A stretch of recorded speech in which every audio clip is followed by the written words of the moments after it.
Boa tarde, pessoal. Vamos lá fazer o nosso fechamento da semana, última semana de julho e do mês de julho também, né? Acho que foi um mês aí muito forte, bem diferente do que a gente estava acostumado a ver, principalmente falando desse ano todo que tem sido bastante volátil, bastante sensível e bem negativo para os mercados em geral, né? Então, como eu falei, foi um mês bem forte, tá, para os mercados, principalmente lá fora, né? Se a gente pegar a Nasdaq, na quarta-feira teve a maior alta desde novembro de 2020, né, subiu mais de 4%, no mês a Nasdaq subiu 12%, o S&P subiu 9%, a nossa bolsa aqui subiu 4%, o dólar também teve uma variação positiva, cripto positivo, commodities positivo, enfim, foi um mês muito positivo para ativos de risco em geral, né? A gente tem que lembrar aí que o mês de julho é o começo do segundo semestre aí do ano, então a gente começa a ter uma movimentação maior, né, na parte de portfólios, então a gente vê esse movimento bastante acelerado, tá?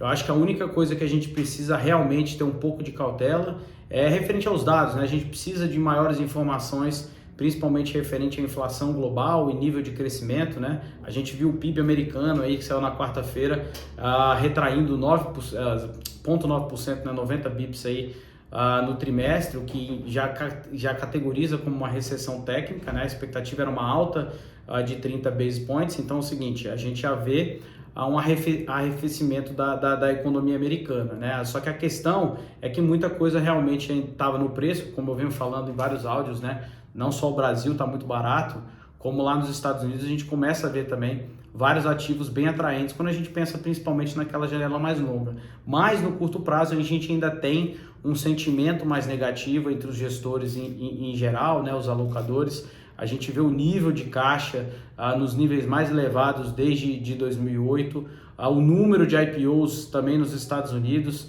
Desde 2016 a gente não vê números tão baixos, então na verdade a gente acaba tendo bastante capital, só que o povo segurando para ter uma maior previsibilidade, né? Então, entrando nos termos que eu falei, o dólar na semana começou a 5,49, quase 50, fechou a 5,17 no mês, então teve uma queda aí aproximada de 13% o dólar perante o real. Isso é muito positivo aqui para a gente, né? Quando a gente fala dos índices de inflação local e também para preço de combustível, né? Acaba sendo muito atrativo esse nível de câmbio aqui para nossa economia, tá? Principalmente por conta dos números e também por conta das próximas altas aí na taxa de juros, que já está chegando ao final, né? A gente deve ver mais uma próxima alta taxa de juros vindo aí e pós, né, essa normalização das taxas de juros, a gente já começa a ver a curva longa caindo, e aí a tendência é que o movimento de alocação para ativos de maior risco como ação comece a surgir, tá? Então, mesmo estando muito barato, o fluxo ainda não está muito forte para ações, porque ainda tem um resgate muito grande, principalmente por pessoas físicas, dos fundos de ações, tá?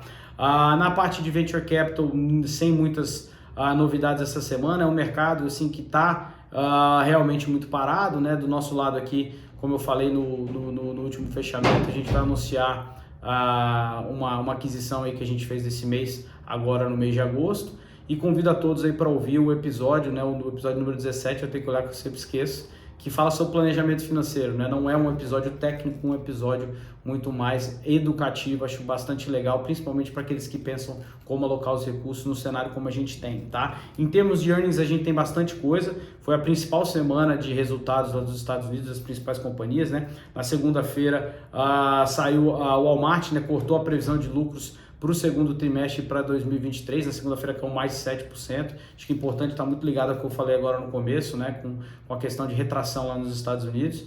Na terça-feira, a ação da Coinbase caiu 21%, a gente que está redeado nessa posição, então tem zero de risco, principalmente porque a SEC, que é a CVM dos Estados Unidos, abriu um processo contra a Coinbase, né, considerando que ela está ofertando ativos que seriam regulados pela SEC de maneira irregular. Então é uma novela aí que deve se estender um pouco mais, a gente prefere ficar de fora, tá? Saiu também Microsoft e Google na terça-feira, os resultados assim em linha, tá? Nada de muito espetacular. O Azure, que é o principal ponto que o pessoal tem olhado na Microsoft de cloud, crescendo acima de 40%, então é interessante. Mas assim, mesmo um resultado em linha um pouco pior assim do que o mercado esperava, o mercado ainda estava com uma cautela de ter uma porrada pior nos resultados dessas grandes companhias, o que não aconteceu, então ambas as ações subiram bastante, tá? Eu destaco aqui em particular a Microsoft, que é a segunda maior posição aqui que a gente tem no fundo, atrás da Amazon. É uma empresa que está muito, muito atrativa. Faz bastante tempo que eu não vejo a Microsoft em preços tão atrativos, tá? Principalmente para o que tem a entregar de resultado olhando para frente. Na quarta-feira saiu o resultado da Meta, né, que é o Facebook, então um resultado bem abaixo, apesar dos números de usuários terem crescido bastante. E como o próprio Zuckerberg falou no call de resultados, né, eles ainda vê uma certa pressão nos resultados, principalmente na parte de ads e por conta de pressão na parte de crescimento, né? Então, claro, a ação caiu 7%, inclusive foi uma das únicas que caiu aqui do portfólio no mês, mas a gente ainda olha, olhando o longo prazo, apesar do mercado ver com bastante risco essas ações do Facebook por curto prazo, a gente vê a ação negociando a 12 vezes earnings aí muito, muito barato, principalmente pelo nível de resultado que essa companhia entrega, né? Na quinta-feira saiu o resultado de Amazon, um excelente resultado, né? O earnings per share veio o dobro do que o mercado esperava. A AWS aí crescendo também acima de 40%, ela que é líder de mercado, então muito, muito positivo. E eu destaco aqui na Amazon o resultado com ads, né? Uma linha de negócio que a Amazon não tinha até ano passado, né? É recente, e faturando 8 bilhões de dólares, um monstro realmente, usando a parte de ads na sua plataforma de e-commerce, fantástico, tá? Na sexta-feira, hoje, né, saiu hoje cedo o resultado da Chevron e da Exxon, né, de ambas petroleiras, muito forte o resultado, como já era esperado. As ações subiram forte, assim como nossas ações da 3R também, pressionado, claro, pelo preço do petróleo, que tem subido um pouco, principalmente no final dessa semana, tá? Na parte de cripto, Bitcoin e Ethereum, eu acho que o principal destaque, subindo aí, Ethereum subiu mais de 60%, Bitcoin subiu na casa de 50%, claro, está muito longe ainda do preço que iniciou o ano, né? Ainda mesmo assim com essas altas agora está caindo em torno de 60%, 50% as duas, né? Não acho ainda que é um movimento que veio para ficar de alta, acho que ainda tem umas respostas, umas variáveis para falar, como eu falei da cautela que a gente tem em ativos de maior risco, tá? Mas de novo, quando a gente fala de longo prazo, para a gente a categoria de blockchain no geral e criptoativos com fundamentos, assim como é Bitcoin e Ethereum e alguns outros aí que a gente tem no portfólio, a gente vê com ótimos olhos e muito, muito crescimento olhando para frente, principalmente com a transformação de várias cadeias de indústria começar pela Web3, tá? E para finalizar aqui, a gente fala do Pascal, né?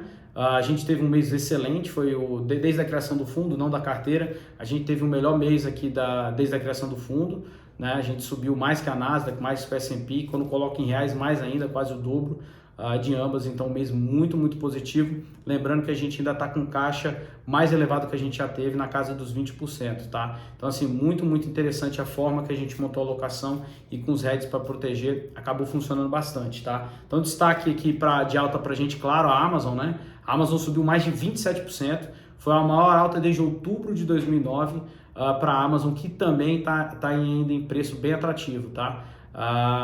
Principalmente pelas veias de crescimento aí que a Amazon tem, é uma empresa muito além do e-commerce, né? O pessoal vê muito e-commerce, mas só para ter uma noção, o AWS, que é a parte de cloud da Amazon, representa 70%, mais de 70% do lucro da companhia. Então subiu 27%, é a nossa maior posição do fundo hoje, mais ou menos 13% do nosso fundo, tá? Em segundo lugar veio a Block Square, acho que claro, muito ligado à parte de cripto, subiu mais de 21%, e Nvidia também subiu 19%. Atenção para a Nvidia, que entre as Big Techs, assim como a Amazon e a Microsoft, a gente vê como uma das mais baratas, a Nvidia que é a nossa terceira maior posição. Na ponta negativa, assim como no mês passado, 3R, que é mais ou menos 2,5%, e Meta, né, Facebook, caiu 1%, tá? A gente acha que Facebook, a depender do resultado aí desse trimestre atual, tende a ter um movimento bem interessante de alta por tudo que está sendo construído, tá? É claro, essa é a nossa visão. Então assim, o recado que eu deixo, principalmente a gente entrando agora no mês de agosto, né? Ainda não é aquele movimento que veio para ficar de alta, né? Acho que a gente precisa ter mais informações para ver isso, para a gente soltar mais um pouco o caixa, e a mesma coisa a gente fala para pessoas físicas. Acho que aproveitar esse momento que o mercado realmente está mais atrativo para ir aos poucos aumentando o risco aí dos portfólios para aproveitar um ganho mais consistente ao longo do tempo, né? Essa é a hora que a gente gera bastante alfa quando a gente tem realmente esse risco sistêmico afetando ações em geral, tanto no Brasil como lá fora. Beleza? É isso, aquele abraço e um ótimo final de semana.